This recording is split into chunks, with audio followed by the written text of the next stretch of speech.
छत्तीसगढ़ में आदिवासी नृत्य महोत्सव का आयोजन किया गया। यहाँ कई अनेक राज्यों के जो आदिवासी लोग हैं वो पहुँचे, हमारे साथ लद्दाख से आए हुए हैं। उनके अपन कारण जानेंगे, जो वेशभूषा पहने हैं उसके भी कारण जानेंगे और आप सुनकर भी आश्चर्य हो जाएंगे। कहाँ से आए आप? आप सभी को मालूम है, लद्दाख को केंद्र शासित प्रदेश बनकर लगभग 2 वर्ष हो चुका है।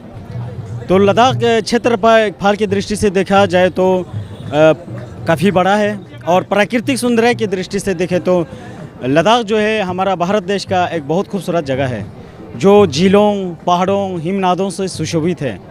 वहाँ मतलब वैसे तो अधिकांश जो लद्दाख की क्षेत्र जो है वहाँ पे बौद्ध धर्म का महावीरों से अलंकृत है।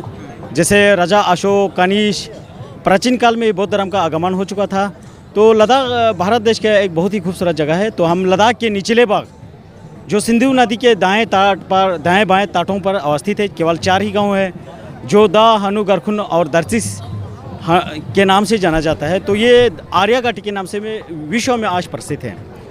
तो हम अब छत्तीसगढ़ सरकार के बहुत आभारी हैं, साथ ही साथ ministry of culture government of India के, जिन्होंने हमें ऐसे बड़ा कार्यक्रम में हमें भाग लेने का अवसर प्रदान किया।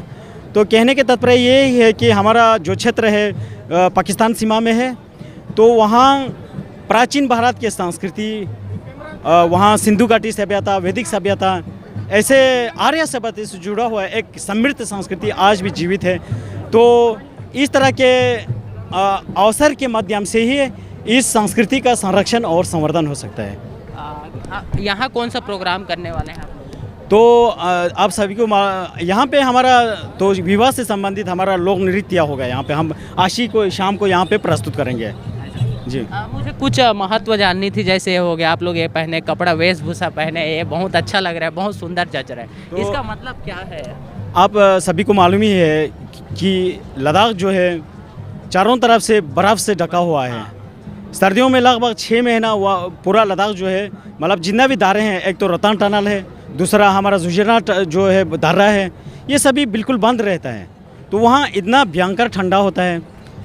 तो आपको यही पता होगा, लद्दाख के दराज जो है ये विश्व के सेकेंड इनहेबिटेड कोल्डेस्ट प्लेस है, जहाँ पर्याप्त मात्रा में पूरे लद्दाख में बर्फ़ खूब गिरता है। कहीं नदियाँ बहती है, वहाँ सिंधु नदी जो लद्दाख में ही लगभग 4.5 किलोमीटर बहती है। सिंधु नदी से जुड़े हुए हम ही लोग हैं। आपको पहले बताया गया कि वहाँ रहते हैं, 450 किलोमीटर सिंधु नदी वहाँ बहती है। तो कहने का तात्पर्य यही है, लद्दाख में खूब बर्फ़ गिरता है और काफ़ी ठंडा होता है, इसीलिए हम इस तरह की वेशभूषा पहनते हैं। ये वेशभूषा जो दिख रहा है, ये जो है ना सर, ये ऊन से निर्मित है। अच्छा, ये पूरा ऊन से निर्मित है और पश्मीना से निर्मित कुछ कपड़े भी हम यहाँ पहनते हैं, क्योंकि वहाँ भयंकर ठंडा होता है। आप पूरा दृश्य देखा है इसके कपड़े का, पूरा जो पहने हुए हैं उसका, जो किस तरह से लद्दाख में पहने रहते हैं, क्योंकि बर्फ़ से ढका हुआ है लद्दाख पूरा। इन लोग का जो एक जो जूता भी है, शू भी है, उसको आप देखा है कि किस तरीके से बचाव के लिए एक अनोखा ऐसा नज़र आ रहा है, अनोखा चीज़ देखने को मिल रहा है यहाँ छत्तीसगढ़ में, जो इतने दूर दराज से लोग यहाँ पहुँचे हुए हैं। हम एक चीज़ और जानना चाहेंगे, ये जो बना है क्या है, इसका महत्व क्या चीज़ है? अब ऐसे कि जैसे कि ये जो है ना चांदी से निर्मित है। अच्छा।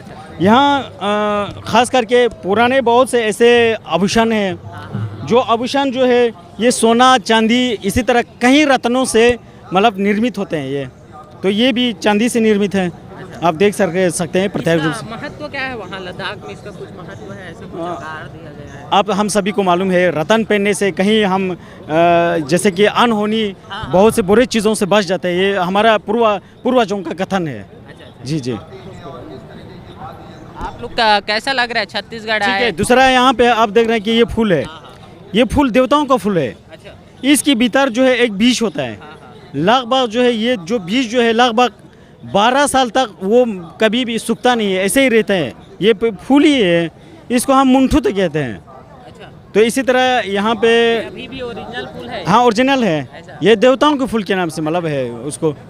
हाँ, वहाँ का ये टोपी है लद्दाख का? हाँ, ये तो बिल्कुल ऊन से निर्मित है। कभी सुई से घिरा हुआ है? हाँ, पैसे से घिरा हुआ? सुई तो देखो ना, हमारा पूरे भारत में हमारे चाहे हिंदू धर्म हो चाहे बौद्ध धर्म हो, सुई प्रज्ञा का प्रतीक माना जाता है, सिंबल ऑफ विजडम।